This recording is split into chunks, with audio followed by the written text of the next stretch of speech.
السلام علیکم ورحمۃ اللہ وبرکاتہ۔ کیسے ہیں آپ لوگ؟ نحمدہ ونصلی علی رسولہ الکریم، اما بعد فاعوذ باللہ من الشیطان الرجیم، بسم اللہ الرحمن الرحیم۔ رب اشرح لی صدری ویسر لی امری واحلل عقدۃ من لسانی یفقہوا قولی۔ دنیا میں دو طرح کے لوگ ہیں، ایک وہ جن کے ذہن پر کوئی دھند نہیں ہوتی، کلیئر مائنڈڈ، روشن دماغ، جنہیں ہر چیز واضح دکھائی دیتی ہے، اور دوسرے وہ لوگ ہوتے ہیں جن کے ذہنوں پر کبھی دھند، کبھی دھواں، کبھی گرد چھائی رہتی ہے۔ نارملی اگر آپ دیکھیں تو یہ شبہات ہوتے ہیں انسان کی شہوات ہیں جو اس کے ذہن پر گرد کی طرح بیٹھ جاتی ہیں۔ پھر انسان کو زندگی کے بارے میں کلیئرلی بہت کچھ پتہ نہیں چلتا۔ رب العزت نے اپنے کلام میں دو طرح کے لوگوں کے بارے میں خبر دی ہے۔ اگر آپ اس کو اپنے پورے دل، اپنی روح، اپنی پوری فکر کے ساتھ پورے طریقے سے حاضر ہو کر اس بات کو سنیں گے، اللہ تعالیٰ کی بات کو، تو آپ انشاءاللہ تعالی حقیقت کو سمجھنے میں کامیاب ہو جائیں گے۔ پہلے اللہ تعالیٰ سے دعا کر لیجئے، اللہ تعالیٰ اپنی رحمت خاص سے ان چیزوں کے بارے میں سمجھنے کی توفیق عطا فرمائے۔ ارشاد ربانی ہے، یہ آیت نمبر 165 ہے، سورہ البقرہ۔ وَمِنَ النَّاسِ، لوگوں میں سے کوئی ایسا ہے، مَن يَتَّخِذُ مِن دُونِ اللَّهِ أَندَادًا، جو غیر اللہ کو شریک بناتے ہیں، يُحِبُّونَهُمْ كَحُبِّ اللَّهِ، وہ ان سے ایسی محبت کرتے ہیں جو محبت اللہ تعالیٰ سے کرنی چاہیے۔ وَالَّذِينَ آمَنُوا أَشَدُّ حُبًّا لِلَّهِ، اور جو لوگ ایمان لائے وہ اللہ تعالیٰ سے شدید محبت کرتے ہیں۔ وَلَوْ يَرَى الَّذِينَ ظَلَمُوا إِذْ يَرَوْنَ الْعَذَابَ أَنَّ الْقُوَّةَ لِلَّهِ جَمِيعًا،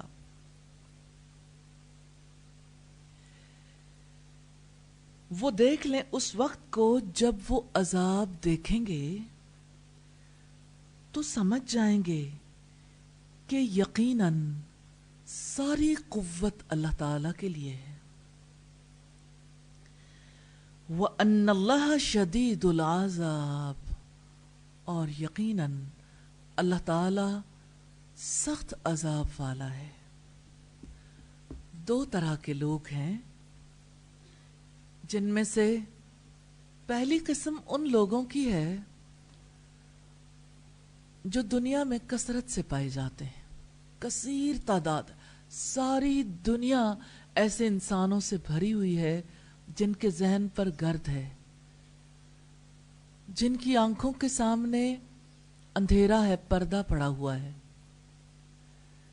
جنہیں حق دکھائی نہیں دیتا، پھر سنائی بھی نہیں دیتا، پھر حق زبان پر بھی نہیں آتا۔ کیوں؟ ان کے سٹینڈرڈز مختلف ہیں۔ انہوں نے اپنی زندگی میں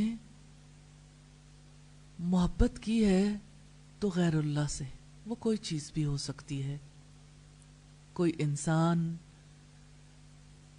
کسی رشتے کی محبت، کسی آبجیکٹ کی محبت، مال کی محبت، عزت شہرت کی محبت، اور بہت بری محبت ہے ذات کی محبت. اور ذات کی محبت تو انسان کے پاس کچھ بھی نہیں چھوڑتی. تو کس قدر خوبصورتی ہے ان الفاظ میں. وَمِنَ النَّاسِ، دیکھیں ادھر ادھر، اپنے اندر جھانکیں، کہاں ہیں وہ لوگ جنہوں نے اللہ کے سوا دوسروں سے محبت کی ہے؟ کیا کہیں پائے جاتے ہیں؟ جنہوں نے اللہ تعالیٰ سے خالص محبت نہیں کی نا، وہ بھی اسی قسم میں آتے ہیں. من دون اللہ، اللہ کے سوا انہوں نے بنا لیا ہے اپنی توجہ کا مرکز، اپنی محبت کا مرکز. کی یاد میں ہوں، کسی اور خیال میں ہوں، تو شیطان آپ کو ڈرائیو کرے گا. ایسا نہیں ہو سکتا کہ وہ دشمنی نہ کرے. ایسا نہیں ہو سکتا کہ وہ آپ کو رب کی نظروں سے گرانے سے باز آ جائے. ہر بار وہ ایسا کام کرواتا ہے، آپ کو گلٹ میں ڈال دیتا ہے. پھر جب انسان گلٹ میں چلا جاتا ہے تو کہتا ہے دیکھا تم نے فلاں وقت بھی خراب کیا تھا، فلاں وقت بھی، فلاں وقت بھی، فلاں وقت بھی. جب انسان گلٹ میں چلا جاتا ہے تو دلدل ہے نا، پھر نکل نہیں پاتا. تو گلٹ میں گئے ہوئے انسان کے لیے کتنی بڑی نعمت ہے اللہ رب العزت کی طرف سے دی گئی بشارت. قل یا عبادی الذین اسرفوا علی انفسہم لا تقنطوا من رحمت اللہ. کہہ دو اے میرے بندو جنہوں نے اپنی جانوں پر ظلم کیا ہے، یعنی جنہوں نے اللہ رب العزت کو چھوڑ کر کسی اور کے بارے میں سوچا، کسی اور کو اپنی یادوں میں بسایا، کسی اور کو بڑا جانا، چاہے اپنی ذات ہی کیوں نہ ہو، تو ان سے کہہ دو لا تقنطوا من رحمت اللہ، اللہ کی رحمت سے مایوس نہ ہو جانا. تو اب دیکھیے کہ جس وقت کوئی انسان کسی ریاکشن میں ہوتا ہے، مثال کے طور پر کسی کی بات کی وجہ سے کوئی ہٹ فیل کر جاتا ہے، تو اللہ کے خیال میں تو نہیں ہوتا نا. ڈی ٹریک تو کر دیا نا ابلیس نے، ریاکشن لگا دیا نا. جب تو انسان سمجھتا میں تو پورا مومن ہوں، مجھے تو کوئی چیز نقصان ہی نہیں دیتی. حالانکہ ریاکشن کے وقت اسے سب کچھ بھول جاتا ہے، اسے کچھ یاد نہیں ہوتا میں کس کا بندہ اور میں کون، اسے صرف میں یاد رہتی ہے. وہ کہتا ہے مجھے کسی نے کہا، میری ذات پر بات، میرے مقام کو گرایا.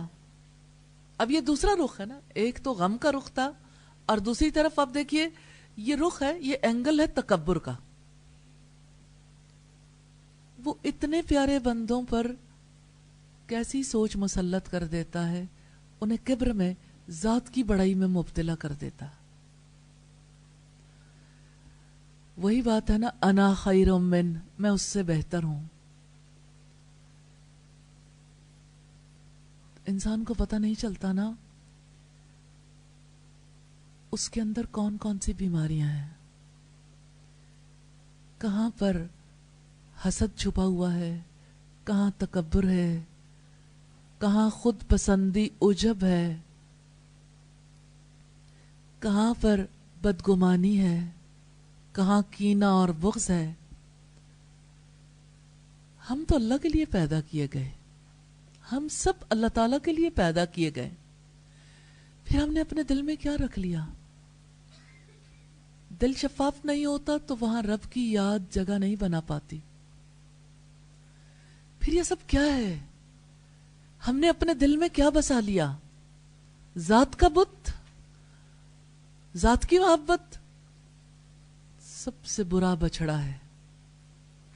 جتنی بیماریاں انسان کو لاحق ہوتی ہیں نا، اس ذات کی وجہ سے، اپنی ذات کی وجہ سے، جس سے وہ بہت محبت کرتا ہے، جس کی خاطر وہ جیتا ہے اور جس کی خاطر وہ مر جانا چاہتا ہے.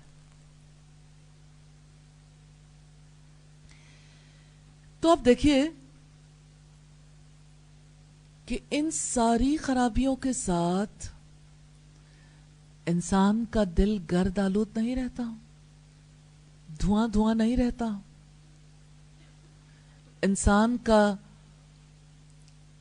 انسان کے لیے کیسے ممکن ہوتا ہے کہ وہ اپنی آنکھوں سے سب کچھ کلیئرلی دیکھنے کے قابل ہو جائے؟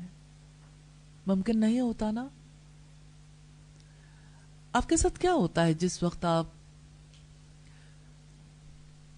غم میں ہوتے ہیں، جس وقت آپ غصے میں ہوتے ہیں؟ اینگر ایک ری ایکشن ہے نا. غصہ کیوں آتا ہے؟ جب کچھ برا لگتا ہے. برا کسی کو بھی لگ سکتا ہے. رسول اللہ صلی اللہ علیہ وسلم اپنی ذات کے لیے کبھی غصہ نہیں کرتے تھے، انتقام بھی نہیں لیتے تھے. کیا ہمارے لیے رسول اللہ کو فالو کرنا لازم نہیں ہے؟ جب تک انسان کو اپنی ذات کی وجہ سے غصہ آتا ہے، وہ گلٹ میں جاتا ہے، وہ بدگمان ہوتا ہے، وہ کینے اور بغض میں مبتلا ہوتا ہے، حسد کا شکار ہوتا ہے، تکبر میں مبتلا ہوتا ہے، جتنی بھی برائیاں ہیں، اس کا نتیجہ کیا نکلتا ہے؟ انسان غافل ہو جاتا ہے. غفلت. جب انسان غافل ہو جاتا ہے تو ابلیس اس کو ڈرائیو کرتا ہے. پھر وہ جو کہتے ہیں نا، مومن خدا کو بھول گئے اضطراب میں. تو اضطرابی کیفیت چاہے غم کی ہو چاہے غصے کی ہو، اضطرابی کیفیت میں انسان اپنے رب کو بھول جاتا ہے. بھول جانے والا بھلا کب محبت کرتا ہے؟ محبت کرنے والا کبھی نہیں بھولتا. تو اپنے بھول جانے سے دیکھیے کتنی بار بھولتے ہیں، لیکن اللہ پاک بڑا مہربان ہے، اسے پتا ہے بندہ بھول سکتا ہے. وہ پھر بھی اپنی طرف آنے والا دروازہ کھلا رکھتا ہے. وہ کہتا ہے وَاذْكُرْ رَبَّكَ إِذَا نَسِيتَ، اپنے رب کو یاد کرو جب تم بھول جاؤ. چلو دوبارہ یاد کر لو. چھوڑو کہاں تم غم میں ڈوبنے لگے تھے. ایک بار اس کڑے کو تو پکڑ لو. وَمَن يَعْتَصِم بِاللَّهِ فَقَدْ هُدِيَ إِلَىٰ صِرَاطٍ مُسْتَقِيمٍ. جس نے اللہ کو مضبوطی سے پکڑ لیا نا، اسے سیدھا راستے پر چلا دیا گیا. صرف دکھا نہیں دیا گیا، اسے چلا دیا گیا. کیا کریں گے دل میں غم پال کے؟ کیا کریں گے گلٹ میں رہ کے؟ کیا کریں گے تکبر کر کے؟ بدگمان رہ کے کیا ملے گا؟ کینہ اور بغض پال کے کہاں چلے جائیں گے؟ حسد کر کے کیا لینا ہے؟ آگ جو نیکیاں بھی جلا دے. کیوں نہیں ان ساری کیفیات سے نکلنے کے لیے وہ دعا کر لیتے اپنے رب سے جو اس نے سکھائی ہے، اپنے رسول کو. آپ صلی اللہ علیہ وسلم دعا کرتے تھے کہ اے اللہ اچھے اخلاق کی طرف میری رہنمائی فرمائیے. آپ کے سوا کوئی اچھے اخلاق کی طرف رہنمائی کرنے والا نہیں، اور برے اخلاق سے مجھے بچا لیجیے. آپ کے سوا کوئی برے اخلاق سے بچانے والا نہیں. تو مجھے یہ بتائیے کہ کوئی اللہ سے محبت بھی کرے، اللہ سے تعلق بھی رکھے، اس پر ایمان بھی رکھے، اور برائیوں کو بھی اپنے ساتھ سینے سے لگا کے بیٹھا ہوا، کیا آپ اپنے آپ کو بتا سکتے ہیں کہیں آپ غم میں تو مبتلا نہیں ہیں؟ کہیں آپ تکبر میں تو مبتلا نہیں ہیں؟ کسی سے حسد تو نہیں ہے؟ کسی کے بارے میں دل میں کینہ اور بغض تو نہیں پال رکھا؟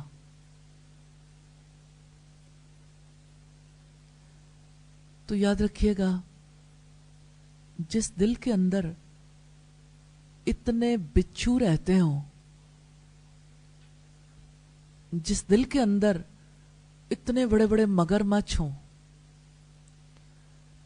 جس دل کے اندر اتنے سانپ ہوں جو ہر وقت ڈسنے کے لیے بےتاب ہوں، اس دل میں رب کی یاد کہاں سے آئے گی؟ پھر کیا کرنا ہے؟ اللہ سے محبت یا غیر اللہ سے؟ نبی صلی اللہ علیہ وسلم نے فرمایا من احب للہ وابغض للہ وآتى للہ ومنع للہ فقد استکمل الایمان. آپ نے فرمایا جس نے اللہ سے محبت کی، اللہ کے لیے محبت کی، اللہ کے لیے بغض رکھا، یعنی بغض رکھا جا سکتا ہے لیکن اللہ کے لیے، اور ظاہر ہے کہ وہ اللہ والوں سے تو بغض نہیں رکھا جا سکتا. جو اللہ رب العزت کی خاطر اپنی زندگیاں لگائیں، اللہ رب العزت کی خاطر کام کریں، ان سے تو بغض نہیں رکھا جا سکتا. وَأَبْغَضَ لِلَّهِ، اور جس نے اللہ کے لیے بغض رکھا اللہ کے دشمنوں سے. وَآتَى لِلَّهِ، اور اللہ کی خاطر دیا. وَمَنَعَ لِلَّهِ، اور اللہ کی خاطر روک لیا. کہاں کھڑے ہیں آپ؟ اپنی خاطر دیتے ہیں اور اپنی خاطر روک لیتے ہیں. کبھی علم کو روک لیتے ہیں، کبھی گائیڈ لائن کو روک لیتے ہیں، کبھی تعلق کو روک لیتے ہیں. پھر کہاں سے آئے گی صدائے لا الہ الا اللہ؟ اس اینگل پر تو کوئی سوچتا بھی نہیں کہ یہ بھی دراصل شرک ہی کی قسمیں ہیں. غیر اللہ سے محبت، غیر اللہ کو توجہ کا مرکز بنانا، اور اللہ کے لیے نہیں، ذات کے لیے نفرت کہیں کا بھی نہیں چھوڑتی. اپنی ذات کے لیے آپ بغض رکھیں گے، کہیں کے بھی نہیں رہیں گے. جو اللہ کا نہیں رہتا وہ کسی کا بھی نہیں رہتا. تو نارملی دیکھیں لوگ ان چیزوں میں پھنسے ہوئے، کہیں نہ کہیں کوئی چیز کسی کے پاؤں کو پکڑ کر بیٹھی ہوئی، ایسے لگتا ہے پاؤں کی بیڑی ہے. تو میں آپ سے پوچھنا چاہتی ہوں، آپ آزاد ہیں یا بیڑیاں زنجیریں ہیں؟ اپنے ساتھ سچے ہیں تو اپنی نوٹ بک پر لکھیں. اگر آپ اپنے ساتھ مخلص ہیں، اپنے ساتھ مخلص ہیں تو اٹھ کے بات کر لیجئے، پوچھ لیجئے، دوسروں کو بھی فائدہ ہو جائے گا. تو اگر آپ غیر اللہ کی زنجیروں میں بندھے ہوئے ہیں، اگر آپ نے غیر اللہ کی بیڑیاں پہن رکھی ہیں، چاہے وہ اپنی ذات کی بیڑی ہو، تو یاد رکھیے گا آپ اللہ کے غلام نہیں بن سکتے. دو راستے چوز تو کرنا ہے. آج ڈیسائیڈ کر لیں گے، آسانی ہو جائے گی. ہمیشہ کے لیے یہ ڈیسیژن فائدہ دے سکتا ہے اگر آپ اس پر مسلسل غور و فکر جاری رکھیں. محاسبہ دل کی عبادت ہے، اسی وجہ سے محاسبہ کرنے کا نفع ہوتا ہے کہ انسان کو پتہ لگ جاتا ہے میں اس وقت کہاں ہوں. تو جو محاسبہ کرتا ہے وہ لوٹ آتا ہے. اور آپ دیکھیے مجھے ہمیشہ وہی بات یاد آتی ہے، اور بہت پیاری بات ہے، کتنی خوبصورتی سے ہمیں اللہ تعالیٰ نے کانسیپٹ دیا ہے. اور جب ہم یہ الفاظ دہراتے ہیں، سنتے ہیں، یا ہم خیال میں بھی لاتے ہیں تو ہمارے لیے راستے کھل جاتے ہیں. انا للہ و انا الیہ راجعون. بے شک ہم اللہ کے ہیں اور بے شک ہم اسی کی طرف لوٹ جانے والے. اللہ تعالیٰ چاہتے یہ ہیں کہ ہم صدا کے لیے لوٹ جانے سے پہلے ہر لمحے میں اس کی طرف لوٹیں، اس کی طرف رجوع کریں. رجوع اللہ کا مطلب کیا ہے؟ کبھی ہمیں استغفار کی ضرورت ہے اور کب ضرورت نہیں ہوتی، کیونکہ ہم ہر وقت خطائیں کرتے رہتے ہیں. کبھی ہمیں اس سے پناہ مانگنے کی ضرورت ہوتی ہے، کبھی ہمیں اس کا شکر ادا کرنے کی، کبھی ہمیں اس کی کفایت چاہیے ہوتی ہے، کبھی ہم اس کی ثنا بیان کرتے ہیں، اس کی طرف تو لوٹنا ہے. بس آپ یوں سمجھ لیجئے ایمان والی زندگی اللہ کی طرف لوٹنے والی زندگی ہے. جو انسان اس عمل کو سیکھ لیتا ہے کہ وہ جہاں کہیں ہے، جس حالت میں بھی ہے، اگر وہ اپنی سوچ کو اپنے رب کی طرف لوٹا لیتا ہے، اس میں کامیاب ہو گیا ہے نا، تو سمجھ لیں کہ وہ صراط مستقیم پر چلنے میں کامیاب ہو گیا. الحمدللہ. تو یہ سوچ کا سفر ہے جہاں سے ابلیس جو ہے وہ کوئی نہ کوئی در کھلا رکھتا ہے اور اس در سے، اس دروازے سے گزرنے والا صراط مستقیم سے نکل جاتا ہے. مجھے کبھی یوں محسوس ہوتا ہے جیسے صراط مستقیم ایسا راستہ ہے، بنتا تو ہمارے شعور میں ہے، لیکن اس کے ارد گرد ہر طرف دروازے کھلے ہوئے اور ہر طرف سے کال ہے، کال ہے، کال ہے، کال. رائٹ والے اکثر دروازے بند ہیں کیونکہ اللہ والے کم ہی کال دیتے ہیں، اور لیفٹ سائڈ والے سارے دروازے کھلے. کوئی مقام ایسا نہیں ہے جہاں سے کوئی نہ کوئی کال نہ آ رہی ہو. انسان گزرتا چلا جاتا ہے اور کال آتی چلی جاتی ہے، لیکن اپنی ذات پر اعتماد کرے گا انسان تو پھر پھنس جائے گا.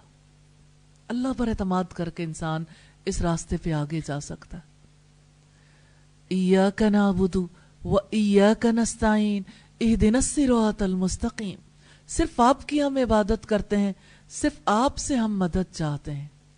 اللہ کی مدد مانگنی ضروری ہے. تو دو طرح کے لوگ ہیں جہان میں.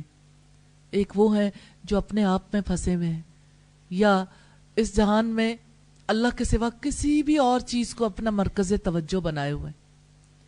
وہ ان سے ایسی محبت کرتے ہیں جیسی محبت اللہ تعالیٰ سے کرنی چاہیے.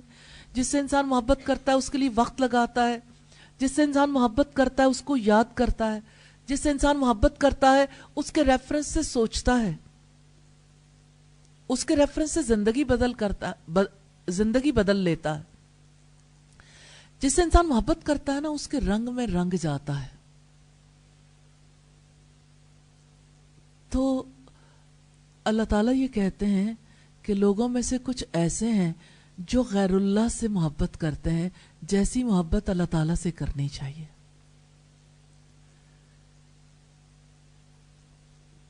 اس کا مطلب جانتے ہیں کیا ہے؟ شرک کرتے ہیں. اسی کو شرک کہتے ہیں نا. شرک کرنے سے مراد کیا ہے؟ شیئر کرنا، یعنی دل میں اللہ کی بات بھی ہے لیکن اللہ کے ساتھ کسی اور کو بھی اس قابل سمجھنا. جیسے اللہ کو طاقتور سمجھتے ہیں کسی اور کو بھی طاقتور سمجھنا. جب توحید کے موضوع پہ بات ہوتی تو انسان کو اس وقت سمجھ نہیں آتی کہ اچھا میں بھی کسی کو پاورفل سمجھتا ہوں. لیکن زندگی میں جب آپ کچھ کرنا چاہتے ہیں تو آپ کو فوراً پتہ لگ جاتا ہے، لگ سکتا ہے کہ آپ کوئی کام کرنا چاہتے ہیں اور آپ اپنی ذات کی طرف دیکھتے ہیں اور آپ کہتے ہیں میں تو نہیں کر سکتا. تو آپ نے پاورفل کسے سمجھا؟ کسی کو بھی نہیں. بظاہر اللہ کی طرف دیکھا نہیں، خود کی طرف دیکھا، پاور نظر نہیں آئی تو ہمت ہار بیٹھے. کیا یہ رویہ درست ہے؟ جو ایسے میں مایوس ہو جاتا ہے تو یہ مایوسی جو ہے کفر تک پہنچا دیتی ہے. اس عمل کو سیکھ لیتا ہے کہ وہ جہاں کہیں ہے، جس حالت میں بھی ہے، اگر وہ اپنی سوچ کو اپنے رب کی طرف لوٹا لیتا ہے، اس میں کامیاب ہو گیا ہے نا، تو سمجھ لیں کہ وہ صراط مستقیم پر چلنے میں کامیاب ہو گیا. الحمدللہ. تو یہ سوچ کا سفر ہے جہاں سے ابلیس جو ہے وہ کوئی نہ کوئی در کھلا رکھتا ہے اور اس در سے، اس دروازے سے گزرنے والا صراط مستقیم سے نکل جاتا ہے. مجھے کبھی یوں محسوس ہوتا ہے جیسے صراط مستقیم ایسا راستہ ہے، بنتا تو ہمارے شعور میں ہے، لیکن اس کے ارد گرد ہر طرف دروازے کھلے ہوئے اور ہر طرف سے کال ہے، کال ہے، کال ہے، کال. رائٹ والے اکثر دروازے بند ہیں کیونکہ اللہ والے کم ہی کال دیتے ہیں، اور لیفٹ سائڈ والے سارے دروازے کھلے. کوئی مقام ایسا نہیں ہے جہاں سے کوئی نہ کوئی کال نہ آ رہی ہو. انسان گزرتا چلا جاتا ہے اور کال آتی چلی جاتی ہے، لیکن اپنی ذات پر اعتماد کرے گا انسان تو پھر پھنس جائے گا. اللہ پر اعتماد کر کے انسان اس راستے پہ آگے جا سکتا ہے. ایاک نعبد و ایاک نستعین اہدنا الصراط المستقیم. صرف آپ کی ہم عبادت کرتے ہیں, صرف آپ سے ہم مدد چاہتے ہیں. اللہ کی مدد مانگنی ضروری ہے. تو دو طرح کے لوگ ہیں جہان میں. ایک وہ ہیں جو اپنے آپ میں پھنسے ہوئے ہیں, یا اس جہان میں اللہ کے سوا کسی بھی اور چیز کو اپنا مرکز توجہ بنائے ہوئے ہیں. وہ ان سے ایسی محبت کرتے ہیں جیسی محبت اللہ تعالیٰ سے کرنی چاہیے. جس سے انسان محبت کرتا ہے اس کے لیے وقت لگاتا ہے, جس سے انسان محبت کرتا ہے اس کو یاد کرتا ہے, جس سے انسان محبت کرتا ہے اس کے ریفرنس سے سوچتا ہے, اس کے ریفرنس سے زندگی بدل لیتا ہے. جس سے انسان محبت کرتا ہے نا, اس کے رنگ میں رنگ جاتا ہے. تو اللہ تعالیٰ یہ کہتے ہیں کہ لوگوں میں سے کچھ ایسے ہیں جو غیر اللہ سے محبت کرتے ہیں جیسی محبت اللہ تعالیٰ سے کرنی چاہیے.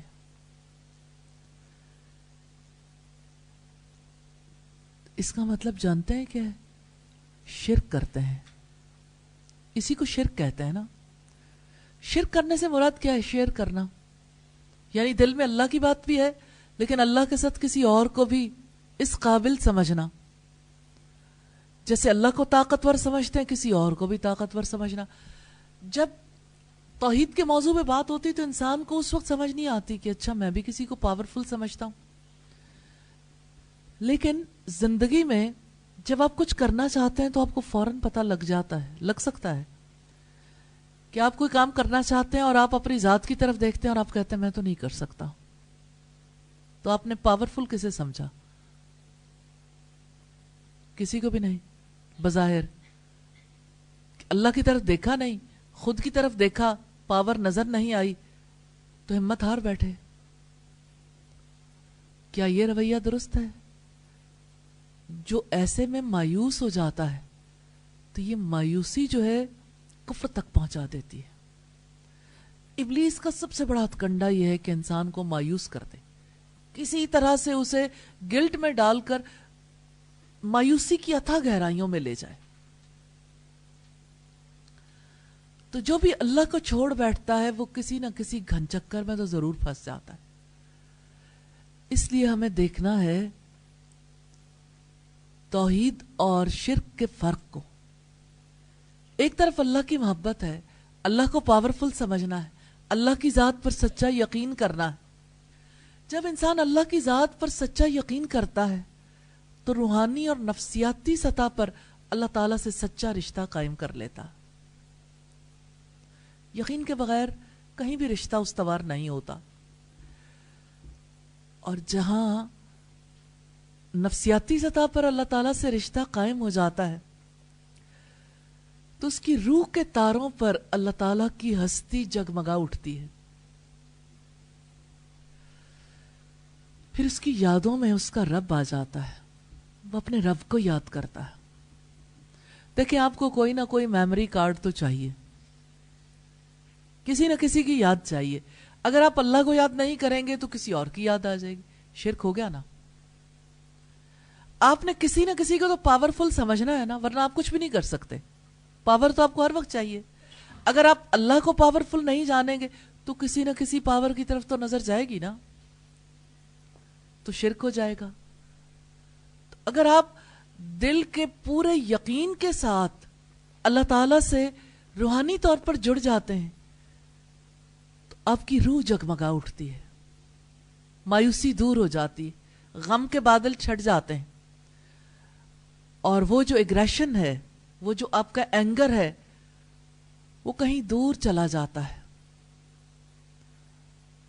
اور انسان جب اللہ تعالیٰ کی ذات کو بڑا بنا لیتا ہے نا اور اسی کی پسند کی زندگی گزارتا ہے تو بدگمان نہیں ہوتا, کینے اور بغض میں مبتلا نہیں ہوتا, پھر وہ حسد نہیں کرتا, تو اس کی ساری بیماریاں بھی دور ہو جاتی ہیں. اب روحانی طور پر وہ صحت مند ہو جاتا ہے نا.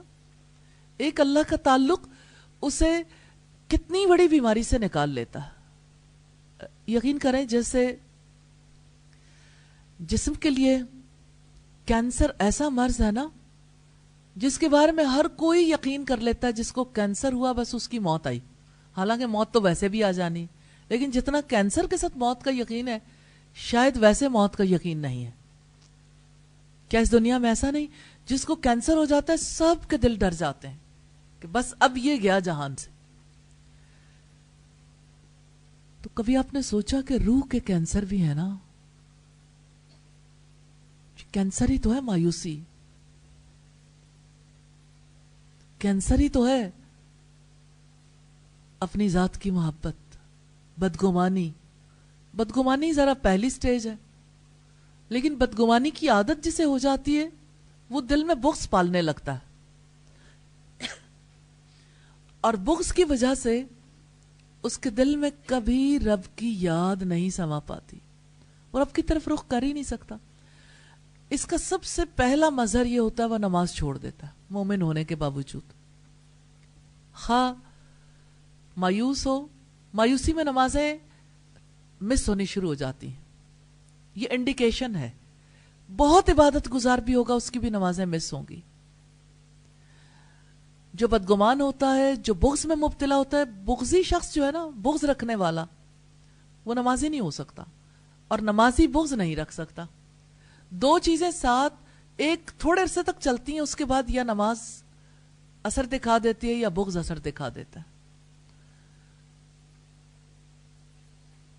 تو یہ بیماریاں بہت شدید ہیں. کیا ایسا نہیں ہوتا جب آپ کو بخار ہوتا ہے, جب کبھی, کیوں میں نے بخار کی اس وجہ سے بات کی ہے کہ نارملی اس کو سب لوگ ایکسپیرینس کر چکے ہوتے ہیں.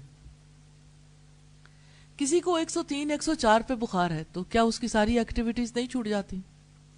اس سے سوچا جاتا ہے, اس کو بہت سارے کام کرنے مشکل لگتے ہیں, چلنا پھرنا بھی مشکل ہو جاتا ہے. سب سے زیادہ اسے کس چیز سے محبت ہوتی ہے؟ اس وقت محبت نہیں ہوتی, اس وقت اسے پتہ ہی نہیں لگتا, وہ بار بار نیند میں چلا جاتا ہے. تو ایک انسان جو اتنی بڑی بیماریوں میں مبتلا ہوتا ہے نا, وہ اسی طرح سے غفلت میں مبتلا ہو جاتا ہے. غفلت بھی تو نیند کی طرح ہی ہے نا. نیند اور جاگنے کے درمیانی حالت ہے جہاں انسان کے کان بند ہو جاتے ہیں, ارد گرد والے بات بھی کریں پتہ نہیں لگتا, خود بھی پتہ نہیں لگتا کیا بات کریں, زبان بھی بند ہو جاتی, آنکھیں بھی خود ہی بند ہونے لگتی ہیں. تو یہ ایک ایسے انسان کی صورتحال ہے جس کا دل بیمار ہے.